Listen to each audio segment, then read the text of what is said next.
Hey guys, welcome back to a brand new video.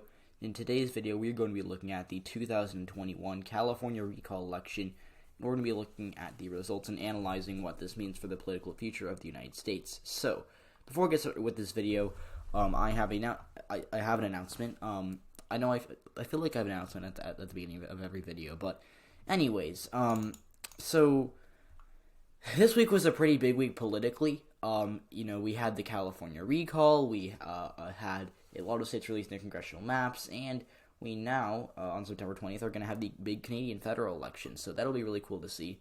I'll definitely be making a video about that. I asked you guys in a poll on the community tab if you guys would be interested, so I know that, I haven't covered Canadian politics in the past, mostly because, since I've had this channel, there's really been not a ton going on in Canada, politically speaking at least, and there was never a need for me to talk about it. I'm also I know way more about American politics than I do about Canadian politics. I do know a bit about Canadian politics. I know enough to make a decent video about it, but I do not know as much. Like for example, in America, I can probably name I don't want to I think I have the ability to name close to every representative. In Canada, I can maybe name 40 ridings at max. So I know enough about Canada to make a video about it, but it's not going to be as in-depth as some of my American politics videos are going to be. And, that's okay. I sense most of you guys might be more knowledgeable about American politics as well, so this will be an adventure for all of us. But anyways, I'll be doing that, and then for September 18th, which will be my video in between this video and the Canadian election video, I'm likely going to be talking about the congressional maps that were released from Indiana, released from Nebraska, released from Idaho, released from New York. So we got a lot to talk about there because it is officially redistricting season, which is always fun to look at. But yeah, so we're going to hop right into this because I don't want to make this video too long. This should be nothing but an analysis video, and I don't want to rant on and on about a topic that will be covered in another video. So, yeah. Now, Gavin Newsom did win this recall election by about, he's up by about 28% right now. I do expect that margin to narrow up a little bit because, as you can see, only about 2/3 of the vote is in. So, the remaining votes, I'm not exactly sure how they're going to break, but I think they're going to, the consensus is that they're going to break against Newsom, and, that will be, quite an interesting thing to see, whether they do break against him. I think they're going to break against him, like, under 55-45, so it'll still be close. By the way, there is no way that Gavin Newsom does lose this election because, like, with 9.2 million votes cast, in, a third out, first of all, I think it's less than a third because turnout estimates have been pretty bad for this election, but, if we see, as I say, maybe, 75-80% of the vote is in, if we see 2 million votes left to be counted, Newsom's up by more than 2 million votes, and, he could theoretically lose, every vote that is remaining, according to my estimates, and he could still win the election by 500,000 votes, so, there is not a path to victory for the recall people. But, yeah, so I do think that the margin's going to narrow, but not enough. So I think Newsom's going to end up winning with maybe 61 or 62% of the vote, which is only a little less than he's at almost 64% right now. But this is still a big victory for Gavin Newsom because, my prediction, I did have Gavin Newsom winning 58-42. My aggregate had him up by only 14. So the polls, they miss big on this race. We talk about polls usually underestimating Republicans. Every single poll, I kid you not, every single poll that surveyed this race underestimated the Democratic Party. And, it sounds weird to say because it sounds like, why would polls be underestimating Democrats? They have never done that in recent memory. But in California, for whatever reason, the polls did actually underestimate Gavin Newsom. And, the worst was that Survey USA poll that had him down by 11 back in early August. And, he came back and he is going to win by, probably 23 or 24. So, that is a shame for them. They lost a lot of credibility with that poll. And the bottom line is the polls did miss in this race. And I think that what we learned is that the polls are... I don't think the polls are inherently biased towards any party, but I do think that they're biased against, undecided voters, because I think that undecideds are always going to break a certain way, and the polls, for whatever reason, for the past 5 years have just not been able to capture that shift. So that is why they missed so badly in this election, and that's why my prediction, I got the winner right, but it's still not that great of a margin, Gavin Newsom, he's at 64% of the vote right now. I had him at 58, so that is not a very solid prediction. I'm not super proud of this prediction. Again, I got the race right. At least I was never one of those people that thought it was a toss-up, but it's still very much a prediction that I'm not super proud of. But yeah, so to take a look at my county map, the four biggest areas for me that, I'm really not proud of are the three counties down here: San Bernardino, Orange, and Riverside. And so Gavin Newsom, he actually did carry all three of these counties. He might actually lose Orange when it's all said and done. I'm not sure if, I don't know what the breakdown of mail-in or of what the in person, or not in person, but this wasn't an all in person, or this was an all mail-in election, so it's turning your ballot by September 14th, not on September 14th. But later mail-inners might be breaking more against Newsom than earlier mail-inners, if that makes sense. So Orange County is an area that has historically been pretty Republican, but voted for Joe Biden in 2020, voted for Hillary Clinton in 2016. Gavin Newsom carried it by just under 0.3% in 2018, so I thought it was going to flip, and I thought he was going to lose by like 6 or 7, but he's winning by 5, and I don't think he's going to lose the county. It's possible he loses it, but either way, it'll be much closer than I thought. Now, he's definitely going to win Riverside with 68% of the vote in. He's up by 4 there, but I don't think that there are enough votes out there to flip the county. It could flip because this was a county that John Cox won, but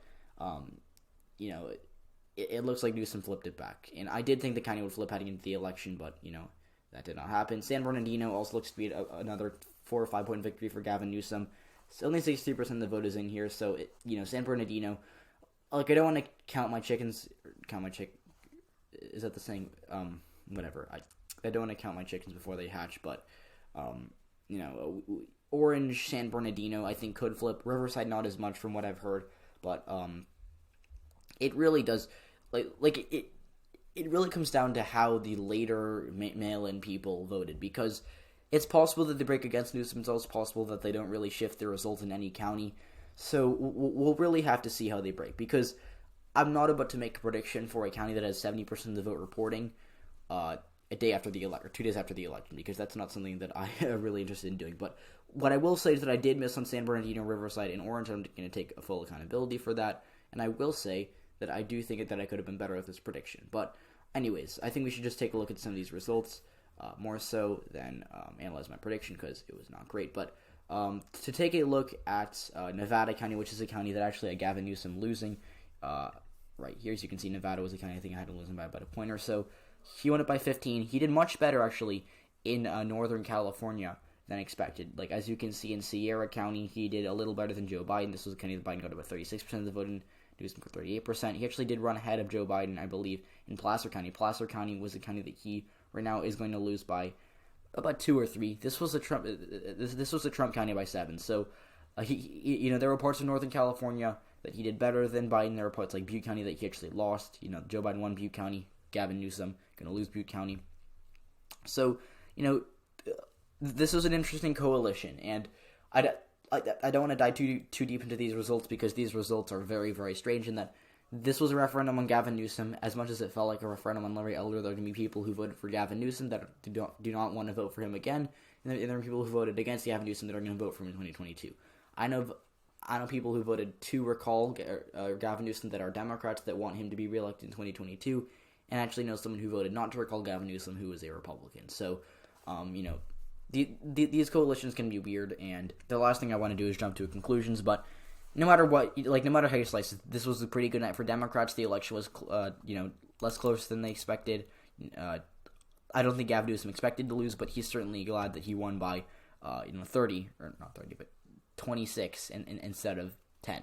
So, a pretty good night for Gavin Newsom, pretty good night for Democratic turnout, pretty good night for Democrats with Hispanics as well. Hispanics, in this recall, Hispanic men actually did vote for Newsom by about 6%, which is down from the 20% that he won them by in 2018. But it's still a better than expected showing for him with Hispanics. Asians in the urban areas were very promising for Democrats this election. Like, looking at exit polls, let's take a look at race. Asian voters did break for Gavin Newsom. He won about 64% of Asian voters, which is actually basically the margin he won California by. So Asian voters might be the new kind of bellwether of California. So, again, exit polls aren't always great, but, him winning Asian voters by basically the same margin he won the state by is a pretty interesting thing. And this is also, I think, the first election that I've seen in a while that Asians in California voted to the left of Latinos in California. Latinos actually broke 60% for Newsom, so he only won by 20, despite the fact that Joe Biden won by 52. And again, exit polls not always great. I think Newsom won Asian voters by a little more, and I think he won Latinos by a little more.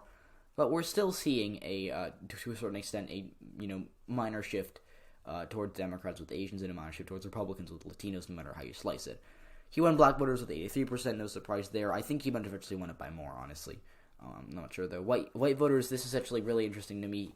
Gavin Newsom won white voters with 59%, but what's interesting is that Joe Biden only won white voters by 4. So if in this recall Newsom won them by 18 and Biden only won them by 4, I find that really intriguing. I'm not sure if that's accurate. So again, it's much harder to do exit polls on an all mail-in election than it is, in a regular election like 10 years ago. But still kind of just seeing what we can get here.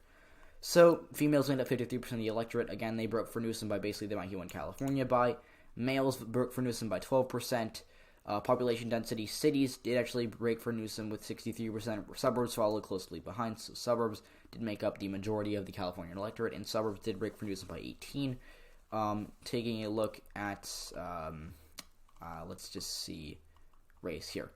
What I was talking with the graphic I mentioned with Latino men. I heard on, I think, Fox News that he won them by 6. It looks like CNN has him winning them by 10. I'm guessing it's in between, so let's just say he won them by 8. Again, that's down from his 20-point win with Latino men in 2018, but, still not as bad as expected. So, if you can take one thing away from this election, it should be that Democrats, especially with Hispanics, they might not have gained, but their losses were better than expected, or better for them than expected. So I think that's what I will say for this video. So I have a couple more tabs pulled up here just to look at 2020 exit polls, but I kind of have them memorized by heart. But anyways, I think that'll do it for this video. If you enjoyed, please leave a like. Comment down below what you think about this election. Do you think that Gavin Newsom is going to win again in 2022? I'll see you all in the next one. Goodbye.